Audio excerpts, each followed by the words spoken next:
Good morning. I'm happy to see everyone here this morning. I'm happy to be here this morning.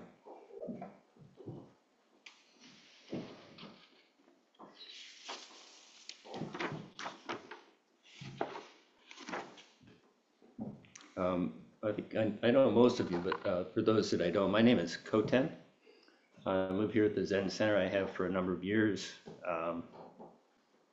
And whenever one of these talks comes up, it's a really rare opportunity for me to kind of delve into what my understanding of the practice is and kind of see what comes out. And usually what comes out are just many, many threads of everything that I have to then, and this is what I did for the last day or day and a half, was try to sew all these threads together to see if I could come up with something that would be a little bit clearer.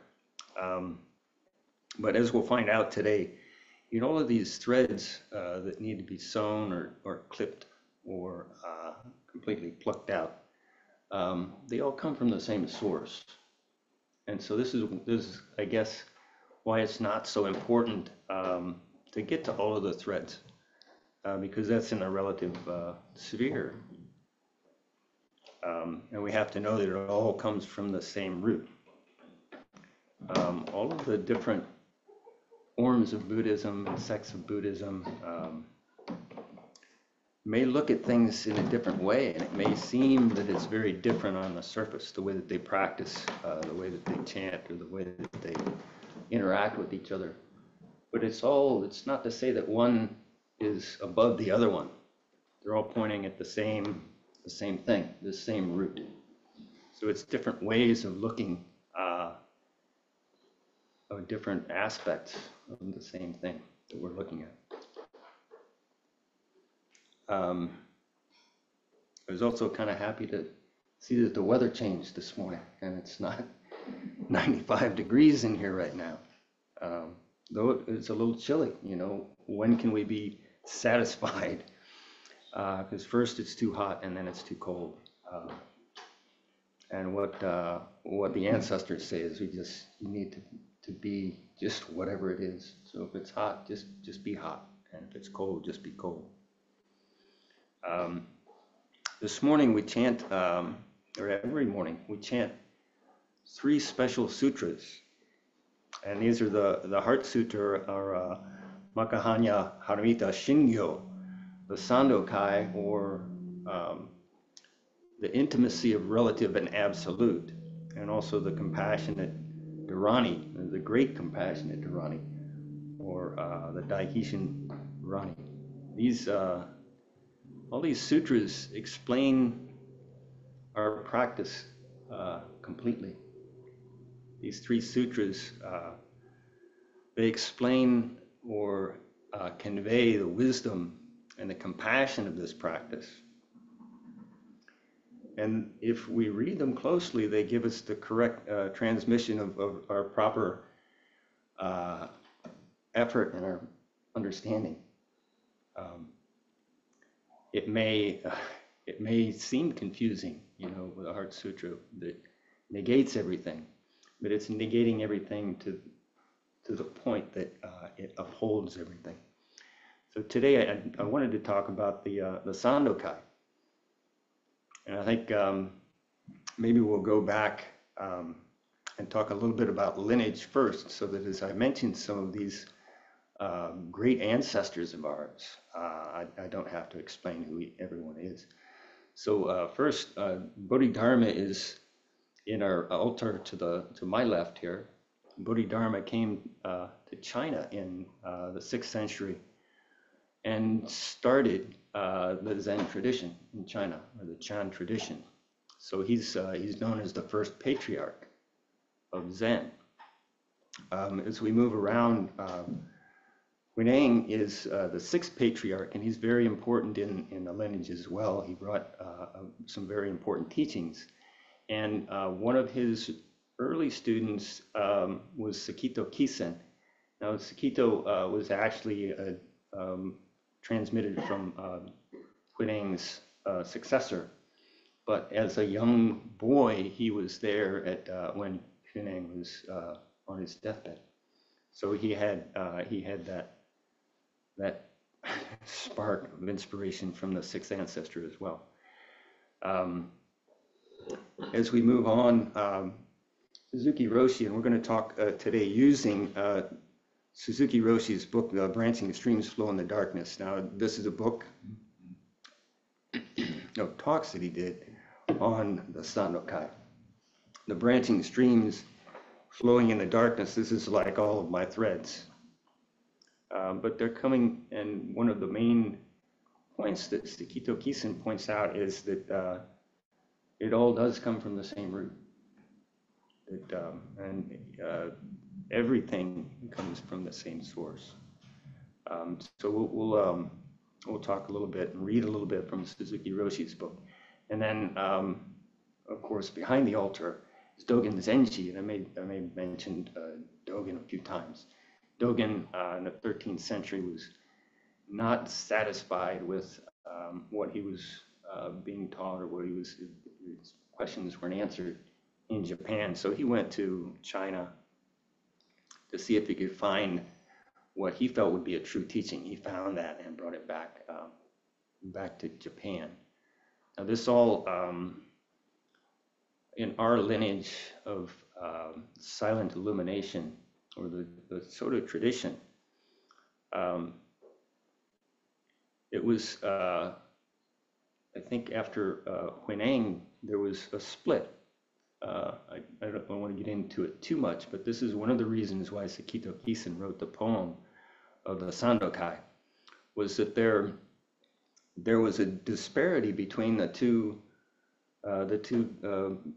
branches of Buddhism or of Zen at that time. And one of the things that he says in the poem is that there is no northern or southern ancestor, which means there's just one. There's just one source.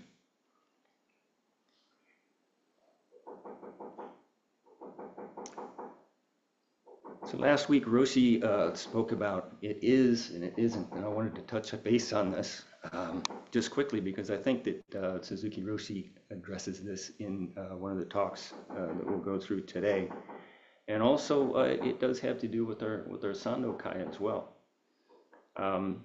It is and it isn't. That is to say that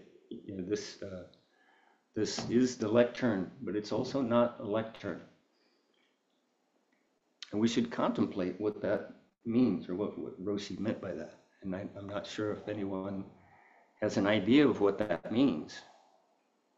But to understand it, it's all phenomena are like this. All things in the relative sphere, in the lightness, are like this. Because when we look at one side, we look at it as a lectern. Of course it's a lectern. It's here, it's holding up my notes. I'm hiding behind it a little bit. But from the standpoint of the absolute, it's just part of the whole. It's part of one thing. And I think that Suzuki Roshi will explain this a little better than I can in a little bit when I read this from one of the chapters. And also we can't look at these both sides simultaneously. This is the intimacy of the relative and the absolute is not, it's not for us to conceptualize. And Dogen says in the Genjo koan, when we see one side, the other side is dark. So we don't try to see everything at one time. We don't try to see from all views at one time. I want to start with this short reading from Suzuki Roshi. This is Branching Streams Flow in the Darkness.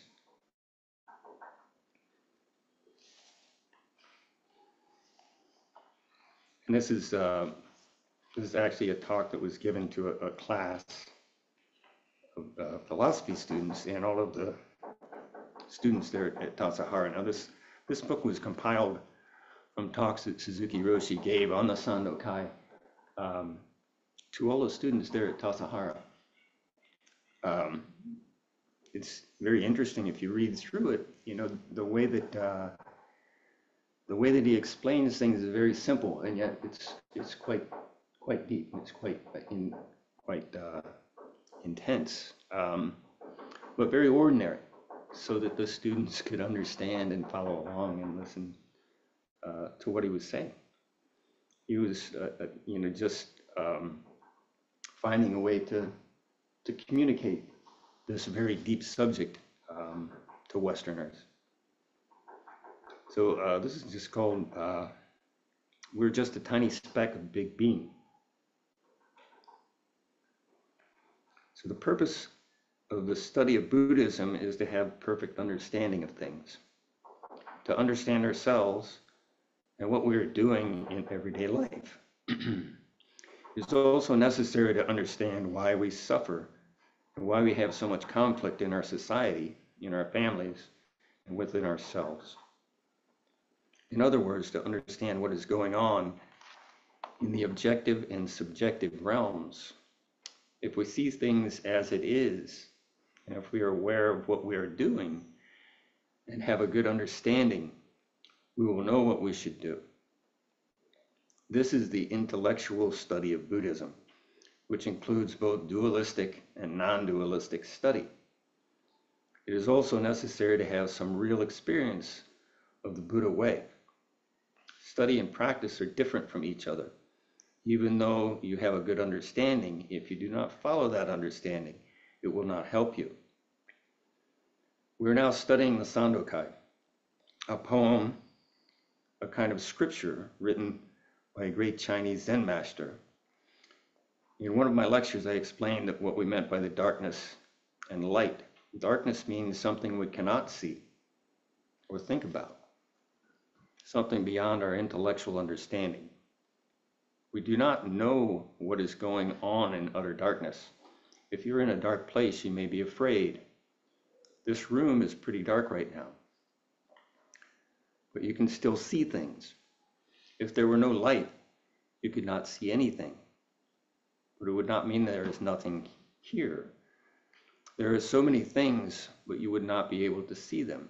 That's all. So darkness means something that is beyond our understanding, and brightness means something you can understand in terms of good or bad, square or round, red or white. So brightness means the various things, and darkness means the whole being, in which the many things exist. Even though there are many things, including the moon and stars, everything is so vast that we are just a tiny speck of big being.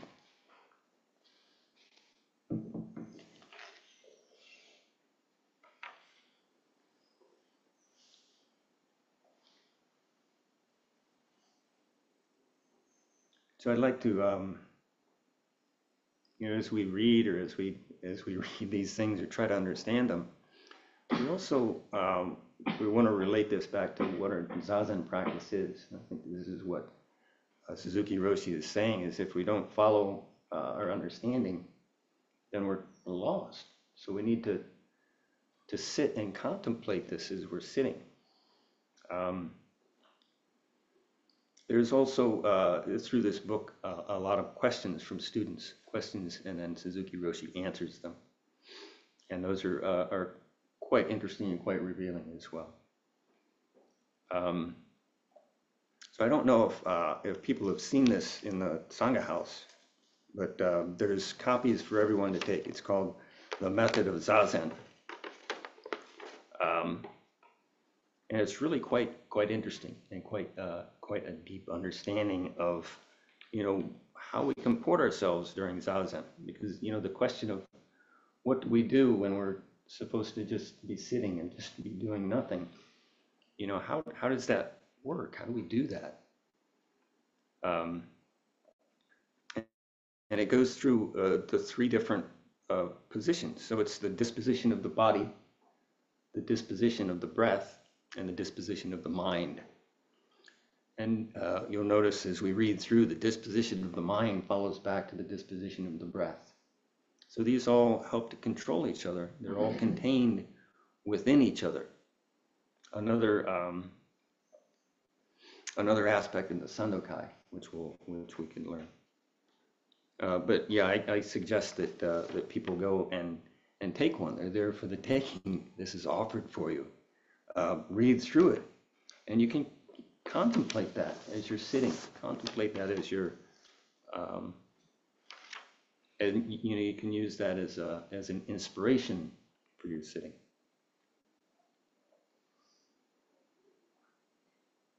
The sitting sometimes can be busy for us. I know that it is for me sometimes. As I'm sitting, maybe I am inspired by the teachings, and maybe those are what I'm thinking of. Maybe I'm trying to let go of that, or maybe I'm just thinking about lunch or what's happening next week.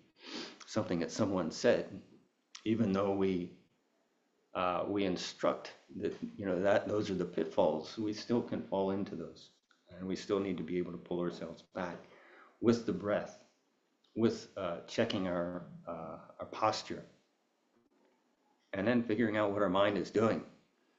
I do have a mantra that I use at times when things are like this, and usually, and also when things are very, very calm and very very focused, and that mantra is just only this. Could come from the Yogacara school, mind only. It's only this. There's nothing outside of this. There's nothing that we need to look for that's not right here. So all of my rumination is for nothing.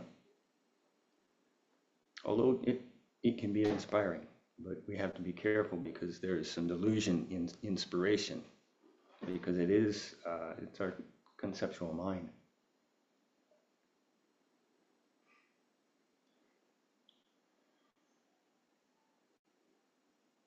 So we talked about many threads. So I would like to talk a little bit about a kind of a very big and deep subject. Hopefully we can touch on it a little bit, and it could inspire people to contemplate. And this is the Trikaya, and in Sanskrit, Trikaya means the three bodies. These are, you would say, the three bodies or the three aspects of Buddha or Buddhism or enlightenment. There's, and I'm going to read this. This is kind of the official explanation of the Trikaya. It's a fundamental doctrine in Mahayana and Vajrayana Buddhism that describes the Buddha's existence as having three distinct bodies or aspects, each representing a different aspect of enlightenment. And the three bodies are the Dharmakaya, which is the body of reality, which is limitless and all-pervading. It can also be understood as the universal Buddha or the primordial essence. The term Dharmakaya can also be used to describe the more metaphorical body, a collection of all the Buddha's good qualities or dharmas, such as his wisdom, compassion, fortitude, and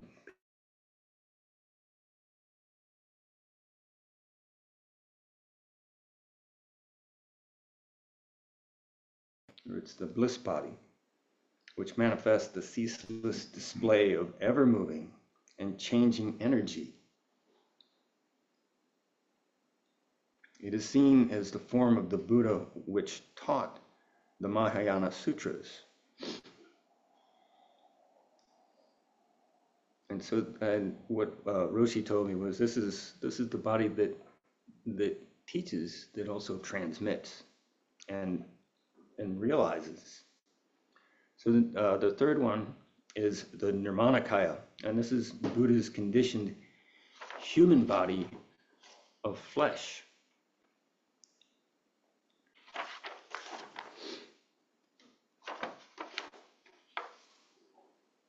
Now this is always, of course, I've heard about the Trikaya for many years. And, sometimes we hear these things and we're like, wow, it's too much for me. Maybe I'm not able to put my mind around it right now, but it's not. It's really not something to conceptualize. You know, this is an aspect of each one of us, all three aspects, and so we should. It's not that we can just think about them with our mind, but as we sit, we could just hold that and see what comes up. Now, I kind of just got back from an extended vacation, and I wanted to talk a little bit about that, and this kind of folds into the Trikaya, although at the time I didn't realize that that's what was happening. But I had a lot of experience with water while I was out there. I was out driving around and backpacking mountains next to rivers and lakes and streams. You know, hiking for hours next to the river and sleeping next to the river, listening to the sounds and just watching the surface of the lakes. And it was really quite something, quite relaxing, but also inspiring. I've always enjoyed being next to the river with the power and the sound. And so I was inspired. There was one day, usually I'm more of a hiker than a camper. So I'll hike or walk for 8 or 10 hours a day and try not to have to camp for too long, because then I'm there with myself. What do I do? And I should know what to do because I've been here for a number of years. But there was one day where I had a really nice day of hiking. Took me a long time to find a campground, and I found one right next to a river. And the next day, there was a little rain overnight. So the next day, I decided that I wasn't going to hike. I was just going to stay there. And this is kind of a little bit different. What was I going to do? I did have some books to read. I was reading the Dhammapada, I think, at that time. But just wandering around, trying to dry my stuff with a little fire, exploring the area. And I was inspired to write some things down. And so I'd like to read that to you. And keep in mind, I wasn't thinking of the Trikaya when I wrote this down. But afterwards, it kind of made sense. So let's try to keep the three bodies in mind. Actually, I wrote this kind of thinking about the sitting, because I sat next to the river for quite a while that day as well.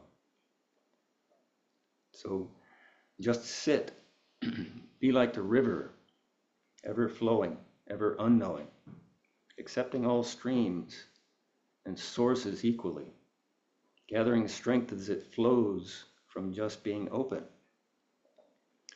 Sometimes peaceful, sometimes raging.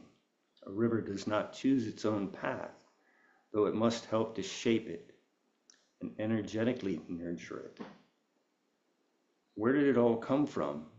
Where is it all going? Just sit.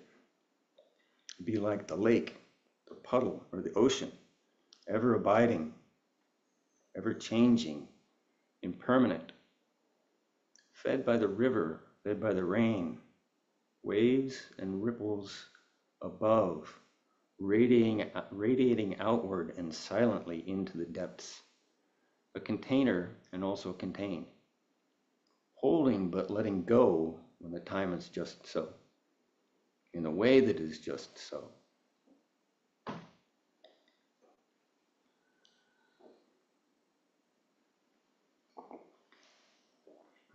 Just sit, be like the mist, fog, or cloud, like the snow or rain, uncontained, unintentional, all pervasive, covering, falling indiscriminately, gathering, amassing, droplets releasing to begin the cycle anew, unconcerned with merit or harm, beyond good and evil karma. Just sit and clarify this one being. There was a chapter in Roshi's book, No Beginning, No End. It was called Do just for the thing itself, I believe. And he talked about the rain falling and the rain just falling, and we should be like this. The rain isn't concerned about whether the flowers are appreciating or not appreciating it falling. It just falls. And this is how we should be as well. We should just do just for the thing itself. So as I wrote this down, I started to think, it just popped into my head with the Trikaya. And I would think that, and this is just conceptual, this is a way for us to kind of think about this maybe in the relative sphere. That the river would be like the Sambhogakaya with the energy and conveying and understanding and moving. The lake, the puddle or the ocean would be like the Nirmanakaya, the abiding, but only for a time and moving on. And then the mist or the fog I would see as being like the Dharmakaya, all pervasive. It is everything, and it moves into everything in every place, in the smallest places. And this is just the way that I thought of it.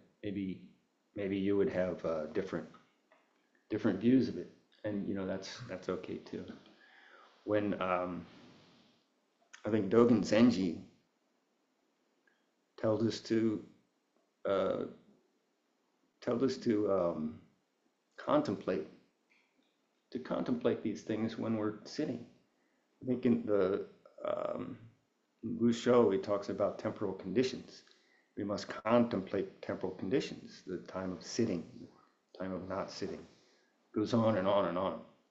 But then he turns around and says that this contemplation isn't a person or a being contemplating. It's just knowing. It's just, maybe that's the faith. We have that base. We have our physical base that we're sitting on. And then we have a mental base that we're sitting on, because we know these things. We have something that we can rely on.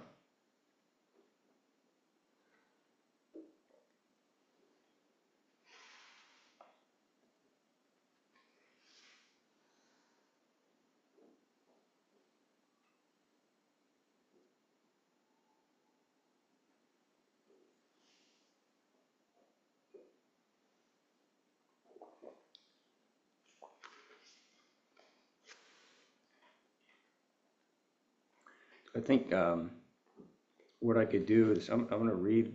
It's pretty quick, but I want to just read the Sandokai, and then we'll read a little bit of from one of the talks that Suzuki Roshi gave.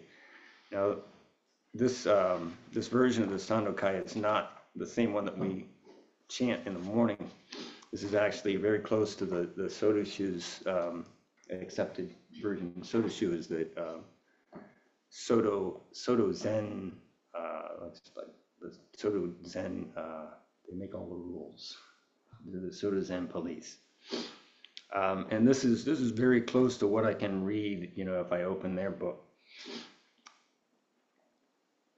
So it's called The Harmony of Difference and Equality. So the mind of the great sage of India is intimately transmitted from west to east. While human faculties are sharp or dull, the way has no northern or southern ancestor. The spiritual source shines clear and light. The branching streams flow on in the dark. Grasping at things is surely delusion. According with sameness is still not enlightenment.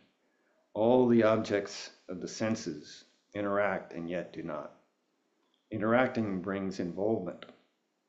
Otherwise, each keeps its place. Sights vary in quality and form.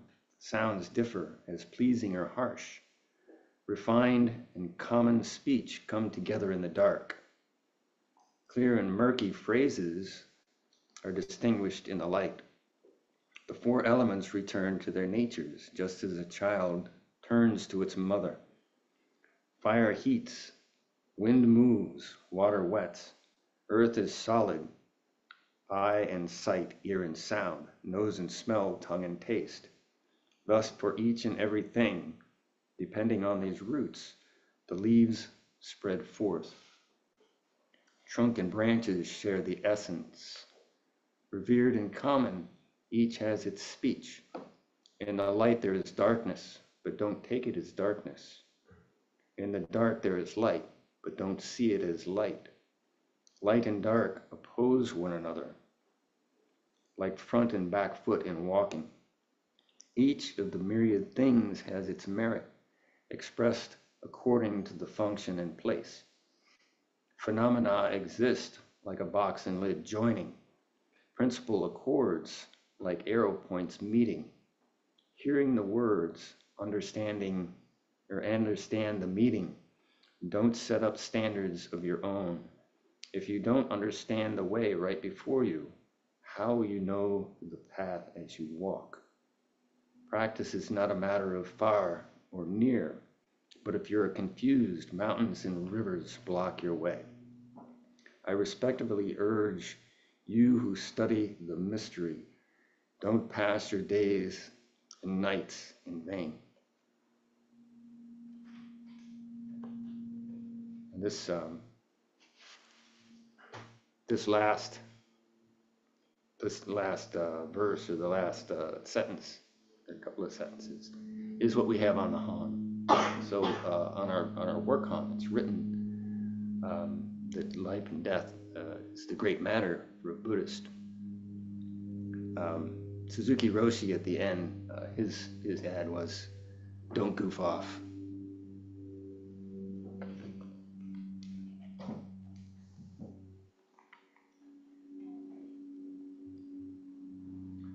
So I wanted to read a little bit from one of the talks. This is called "The Boat is Always Moving."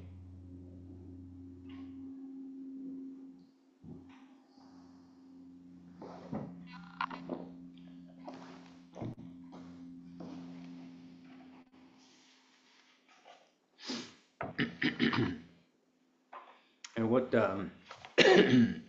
what he does in this book is he takes, he's reading the Sandokai kind of right in order, and then each talk is about a certain stanza in the poem. So what he's talking about here is from the four elements return to their natures, just as a child turns to its mother. Fire heats, wind moves, water wets, and earth is solid. And Suzuki Roshi goes, according to Buddhist thought, the four elements are fire, wind, water, and earth.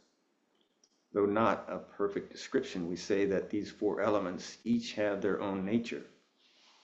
The nature of fire is to purify. Wind brings things to maturity. I don't know why, but wind nature encourages things to be more mature. Wind has a more organic activity, while the activity of fire is more chemical. The nature of water is to contain things. Wherever you go, there's water. Water contains everything. This is the opposite to the usual way of thinking about water. Instead of saying there is water in the trunk of the tree, we say that water contains the trunk of the tree as well as the leaves and branches. So water is something vast in which everything, including ourselves, exists. Solidness is the nature of earth. Earth here does not mean land, but rather the solid nature of matter. According to Buddhism, if you analyze a thing into the smallest unit imaginable, that smallest final unit is called gokumi. Although sometimes defined as atom, it is not really atom because the atom is not the final unit.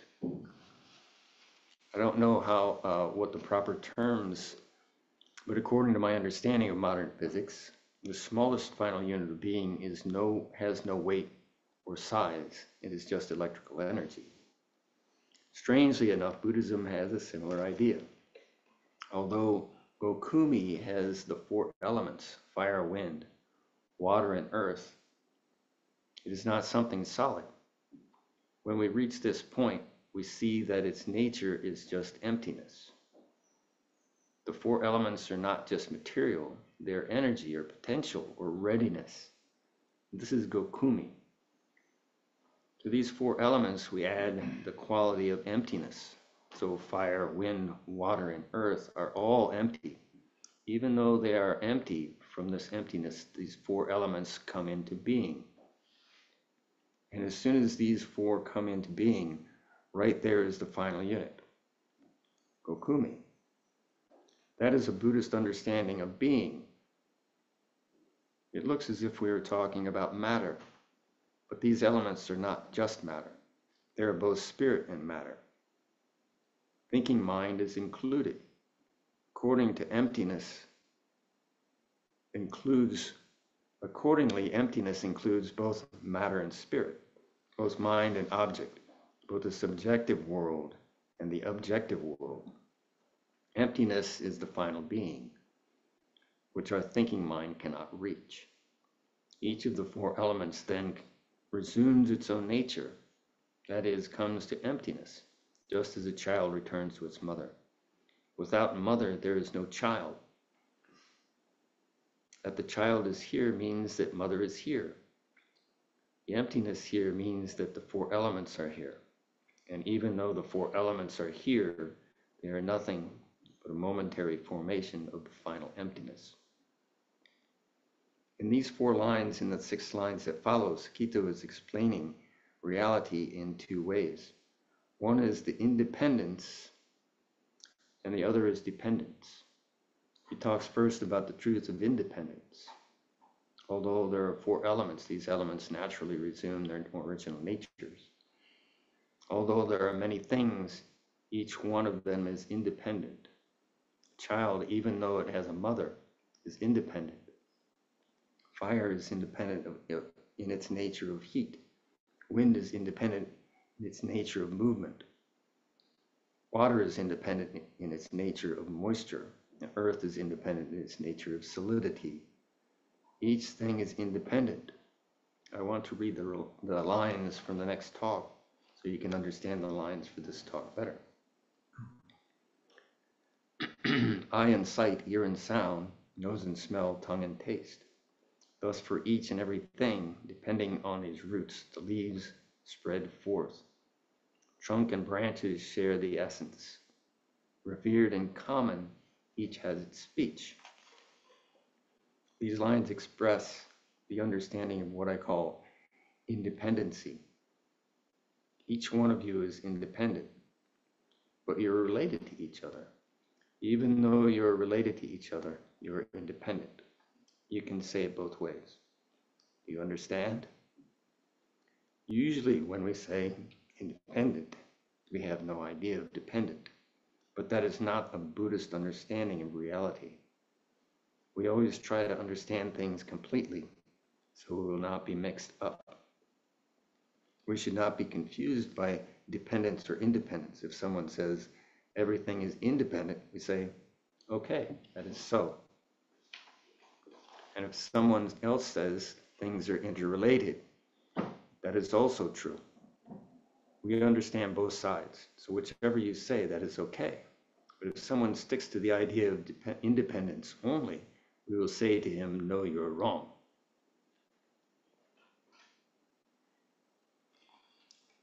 So in this paragraph, I think that this is addressing the it is and it isn't, because of course it is. And when we hear that, we say, yes, it is. And then of course it is not as well. And when we hear that, then we say, yes, it is as well. And we're not judging. We're not trying to see both sides. He goes on to say there are many koans like this. For example, if the final karmic fire burns everything up, at that time, will the Buddha nature exist? And sometimes a teacher will answer, yes, it will exist. But another time he will answer, no, it will not exist. Both are true. Someone may ask him, then why did you say it will exist? That person will get a big slap. What are you thinking about? Don't you understand what I mean? The Buddha nature will not exist is right, and that it will exist is also right.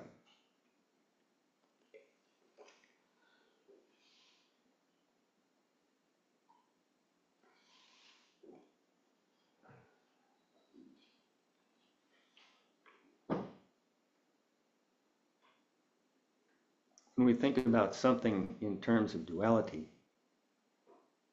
we observe and understand it intellectually. Even so, it is important that we do not stick to our ideas. That understanding should be improved day by day by our pure, non-dual thinking. We say you cannot catch a fish in the same place twice. Today you were fortunate to catch a big fish at a certain place, but tomorrow you should fish in some other place. We also have a saying, notch the rail of the boat in order to mark our location. The boat is moving, but you mark the rail to remember your place. Oh, there was something beautiful, we should remember it.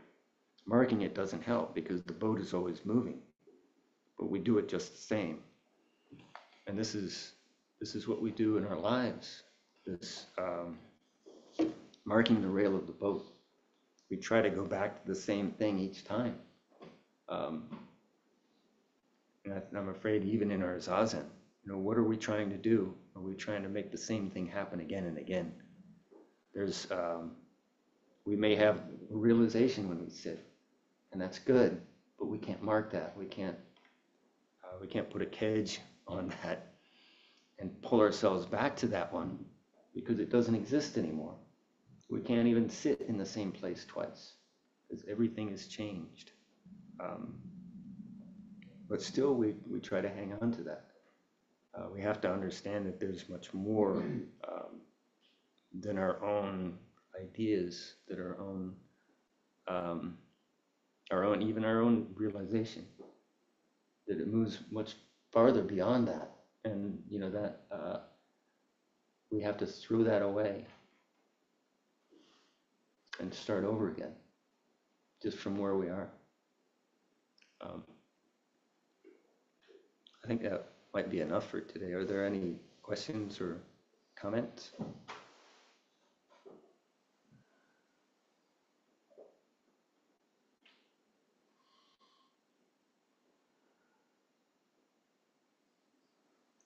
Okay, we could take a couple of questions from Suzuki Roshi's audience here. Yes. Could you mention the third Trikaya again? The Trikaya? The third one. There's the Nirmanakaya. Yeah, what was that again? It's the Buddha's earthly body. So it's the body that the Buddha would appear in for the short time here on earth.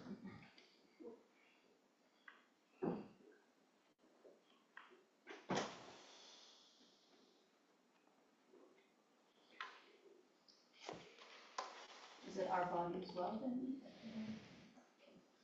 Yes. Okay.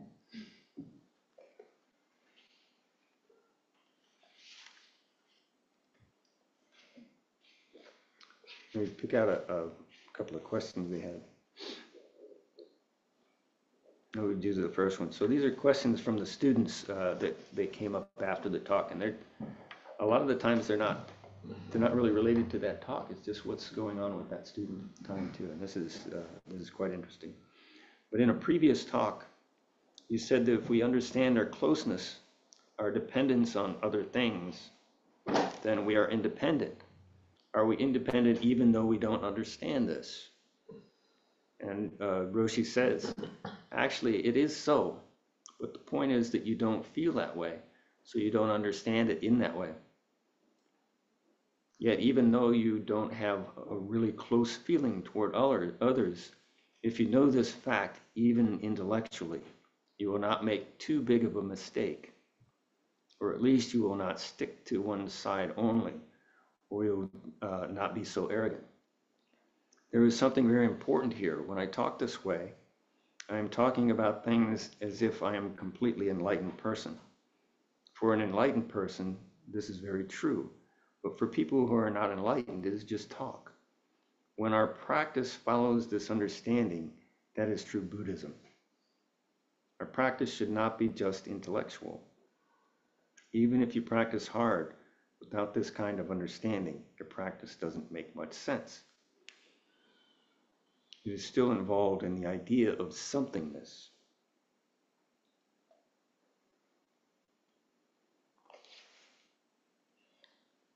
And then the student, you said that for an enlightened person it's very true, and for a non-enlightened person it's just talk. And Roshi answers, what's missing?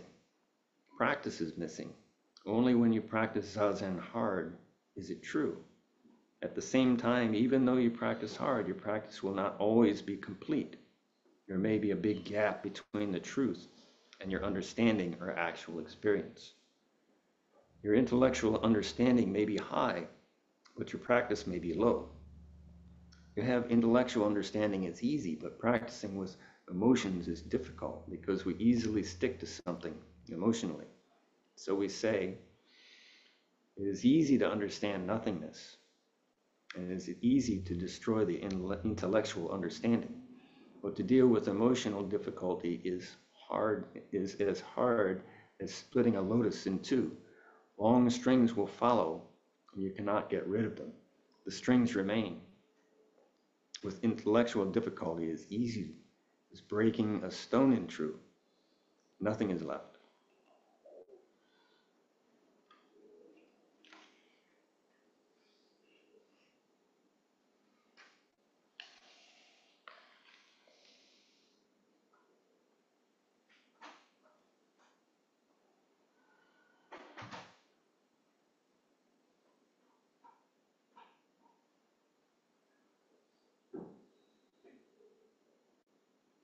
Okay, maybe one last one or two.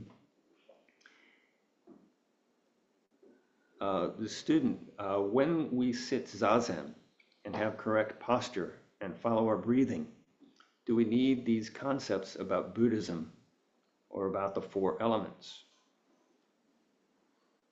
So he's asking, if we sit properly, do we really need to have some kind of an intellectual understanding? And Suzuki Roshi says, no, at the time we should forget them. The student, do we have to understand the idea of Buddhism to practice?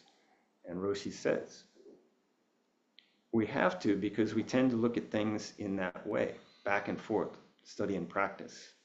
We have to polish our understanding so that we will not be intellectually mixed up. That is important. All right, thank you.